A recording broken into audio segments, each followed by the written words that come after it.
পাহাড়ি ঢলে তিস্তা কখনো রুদ্রমূর্তি ধারণ করে গ্রাস করে ভিটেমাটি, ফসল, স্বপ্ন, আবার শুষ্ক মৌসুমে পরিণত হয় ধুধু মরুভূমিতে। ফলে চরম হুমকিতে তিস্তা অববাহিকার জনজীবন। উজানে গজলডোবা ব্যারেজ নির্মাণ করে ভারত এককভাবে নিয়ন্ত্রণ করছে তিস্তার পানি, এমনকি পানি বন্টনের আন্তর্জাতিক কোনো রীতিনীতিরও তোয়াক্কা করছে না ভারত। এমন পরিস্থিতিতে তিস্তা পারের মানুষ আন্দোলন গড়ে তোলে তিস্তা মহাপরিকল্পনা বাস্তবায়নের। চায়না করে, এনডিএ করে, এটা করে, ওটা করে, কেউ তো করে না কাজ। আমরা কোনো চাল চাই না, ডাল চাই না, কোনো ত্রাণ চাই না। আমাদের কথা একটাই, আমরা এই তিস্তা ফলন চাই। জনগণের কাছে ভোট নিয়ে প্রতারণা করতেছে, নদী খোঁড়ার কোনো কথা নাই। এই ক্ষতি থেকে রেহাই পেতে হলে তিস্তা খনন করতে হবে।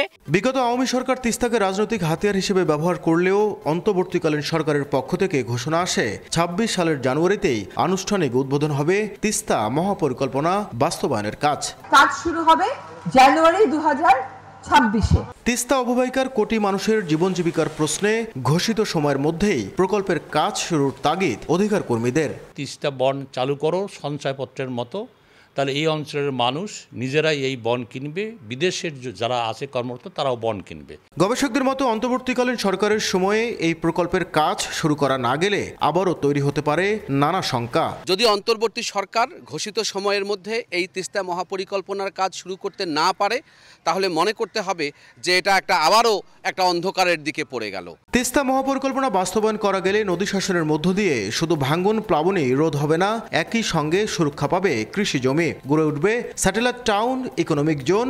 ফলে উত্তরের অর্থনীতিতে বড় ভূমিকা রাখবে বহুকাঙ্ক্ষিত এই প্রকল্প। নাজমুল ইসলাম নিশাত, সময় সংবাদ, রংপুর।